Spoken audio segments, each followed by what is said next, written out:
All right, we have no other than Kelsey Pistol Mitchell live on the Sue Bird podcast, I believe Bird's Eye View, and she's addressing what it's like being Caitlin Clark's teammate, the fit on the floor.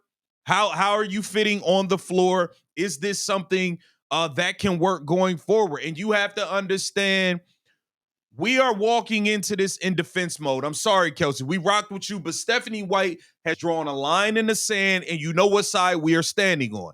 It's as simple as that. Stephanie White has clearly ruined this dynamic duo that was the most exciting thing to watch in women's basketball, period. When she keeps doing things like Kelsey Mitchell was the number one priority last summer, she's the number one priority this summer. When she keep doing stuff like you doing it too much, you doing too much.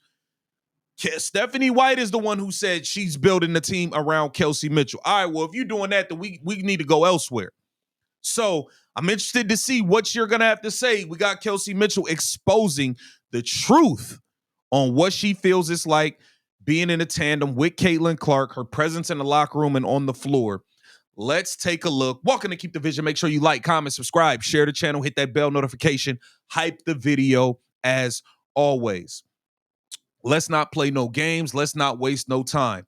Kelsey, I just want you to know, be careful because we are in defense mode and it's not our fault. It's not our fault. The coach you love, Stephanie White, has put us in defense mode. Guys in your locker room. So what do you think, or do you feel like people sometimes just like overlook your leadership specifically and your impact on the team from like a chemistry standpoint, because there's just so many narratives. So like, do you think people are overlooking that?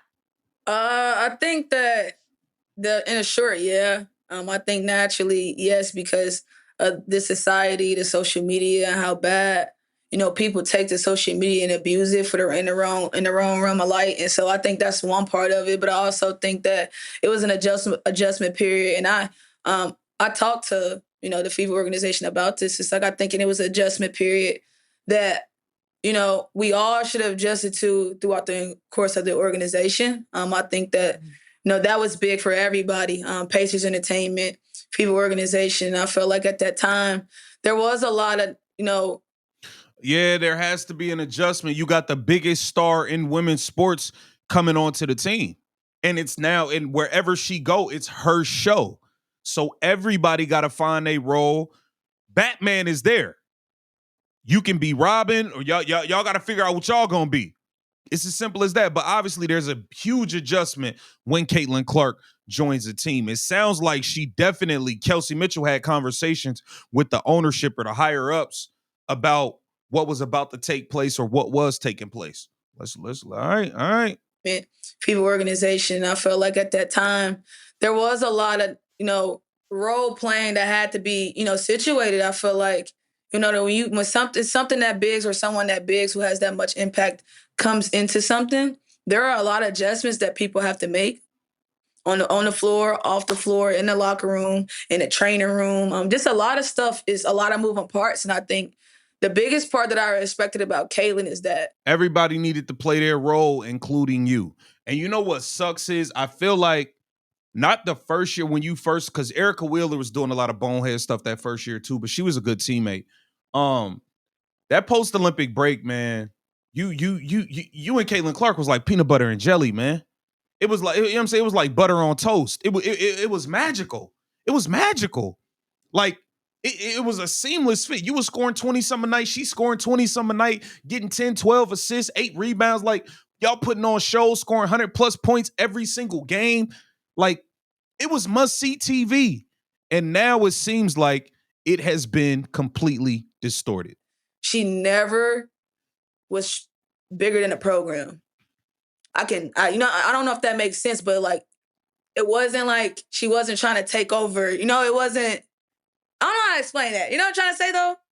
Yeah, no, I know what you're trying to say. It's like, she knows who she is. She comes in, she's going to obviously do her part because that's what being a professional athlete is. But with the understanding of fitting into a team, making sure we fit, making sure we have chemistry. So it's never bigger than like the group it's like itself. she wasn't trying to be bigger than everybody. Like, see, because she know Caitlyn is comfortable with who she is. She knows she the biggest thing moving and smoking. Like, she don't have to come be arrogant. She's not an arrogant person. So she's not gonna be that way with you guys. But y'all need to play y'all role though. Like understand why all these cameras is around. Understand why all these people are here. Y'all gotta understand that. like within our locker room, she wasn't trying to be bigger than anyone else. And I think the way that her style of play, it ended up complimenting me, ended up complimenting AB. And so, like, the one thing I love about Caitlyn, too, is that we all love basketball the same way. We all have our different styles of way of playing it, but the passion for it with Caitlyn, when she didn't play compared to when she did play, remained the same. And, like, I respected that about her because it could have easily not been that way. You know, you have people that come in and not want to do or buy in once it's not, you know, or once it don't go their way, or once unfortunate things happen and you can't play and injury happens and you're not getting your body the way you want to. And so I can respect the fact that she kept the program and she didn't let her passion for it waver because she ended up pouring in more than she thought. And it was dope because she could have easily not been that person. Right. Yeah, I hear you. Yeah, I would build on what I was saying and add from what I'm hearing from you is like, she was like that way in the locker room too. Yes. Yeah. Like it so was like she wasn't trying to, like, you know, you could easily be a certain way, and her thing was just like like giving her best. Like, see, yeah, she's not overly assertive and trying to assert her power too much, you know, and you got to respect that. But now we have gotten to a point, truthfully, Kelsey, and I rock with Kelsey. Kelsey's a killer. You know what I mean? Obviously we got a little crazy with Kelsey because there was a certain point in time, beginning of the season last year, she wasn't passing, but post-Olympic break, she was great. We got on her once her sister started making comments online and doing all that. She was doing too much. You got her under control. Cool. But I think now we are at a point where Caitlyn does need to start doing some of the things you said she don't do, like asserting her power. She needs to start taking a stand and making everybody understand, yo, this is my show. This is how things are going to go. You in or you out. And that goes for coaches, players, everybody. I think we are starting to get to that point. We are, forget starting. Once Stephanie White went and said what she said about building a team around you, oh yeah, Caitlin Clark should have already started asserting her power right then and there. No question about it. she gave us like her best when she was in the locker room. Yeah, the time I've spent with Caitlyn, like she definitely has like, oh, you're like my little sister. Yes. Because she likes to like, you know, talk about She plays a basketball lot. and kind of troll a little bit. My Yeah, goodness. exactly. You talk about a kid in the candy store, that's Caitlyn. Yep. Tutu, she is, but in a good way. She's a live light. And she her personality shows in her game, and it's dope for her. So you see, Kelsey Mitchell had nothing but good things to say about Caitlin Clark, which is why I still believe this duo can work. But I don't know if this duo can work with Stephanie White at the head, because Stephanie White wants to mess up the pecking order.